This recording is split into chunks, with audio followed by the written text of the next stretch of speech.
ISL 2026 সিজনে আপনারা হয়তো সবাই ইতিমধ্যে জেনে গেছেন যে এই বছর কিন্তু আইএসএলটা একটু ভিন্ন রকমের হতে চলেছে, কারণ এই বছর আইএসএলে মোট 14টি দল অংশগ্রহণ করেছে। এই 14টি দলের নাম আজকে আমি ঘোষণা করব। এই 14টি দলই কিন্তু খেলবে এই বছর ISL 100% true. First, east Bengal FC. Number 2, Punjab FC. Number 3, north east United FC.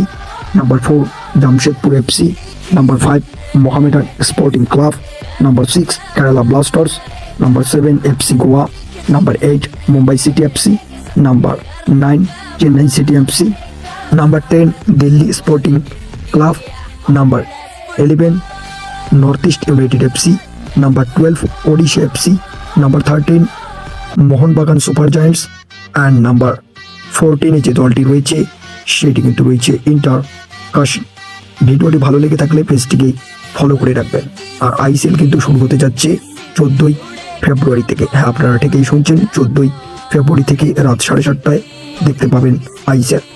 কোন চ্যানেলে লাইভ টেলিকাস্ট হবে সেটা কিন্তু এখনো প্রকাশিত হয়নি, প্রকাশ হলেই জানিয়ে দিব। যাও, থ্যাংকস ফর ওয়াচিং।